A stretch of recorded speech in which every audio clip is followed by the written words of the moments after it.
Square മീറ്ററിലൊക്കെ അളവ് കിട്ടിക്കഴിഞ്ഞാൽ എങ്ങനെ സെൻറ്റ് അളവിലേക്ക് മാറ്റാമെന്നാണ് ഇന്നത്തെ വീഡിയോ നോക്കാൻ പോകുന്നത്. അപ്പോൾ ഇവിടെ ഒരു സ്ക്വയർ മീറ്റർ കൊടുത്തിട്ടുണ്ട്. ഇതൊരു വീടാണെന്ന് വെക്കുക. അപ്പോൾ 80.48 സ്ക്വയർ മീറ്റർ ആണത്. ഒരു സെൻറ്റ് എന്ന് പറഞ്ഞാൽ 40.47 സ്ക്വയർ മീറ്ററാണ്. അപ്പോൾ നമുക്ക് ഇവിടെ കിട്ടിയത് 80.48 സ്ക്വയർ മീറ്ററാണ്. അപ്പോൾ അത് സെൻറ്റിലേക്ക് മാറ്റാൻ എന്ത് ചെയ്താൽ മതി?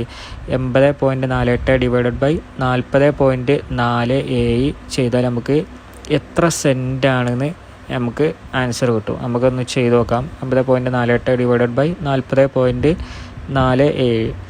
അപ്പം നമുക്ക് കിട്ടുന്നതെന്ന് പറഞ്ഞാൽ 1.98 സെൻറ്റ് എന്ന് ആൻസർ കിട്ടും. അതാണ് ആ വീട് നിൽക്കുന്നത്. 1.98 സെൻറ്റിലാണ് ആ വീട് നിൽക്കുന്നത്. അപ്പോൾ അത് സിമ്പിളായിട്ട് ചെയ്യാൻ പറ്റുന്ന കാര്യമാണ്. അപ്പോൾ ആദ്യമായിട്ടാണ് വീഡിയോ കാണണമെങ്കിൽ പേജ് ഒന്ന് ഫോളോ ചെയ്യുക കേട്ടോ. ഇതുപോലുള്ള ടിപ്സും ട്രിക്സും ഇനിയും അപ്ലോഡ് ചെയ്യുന്നതായിരിക്കും.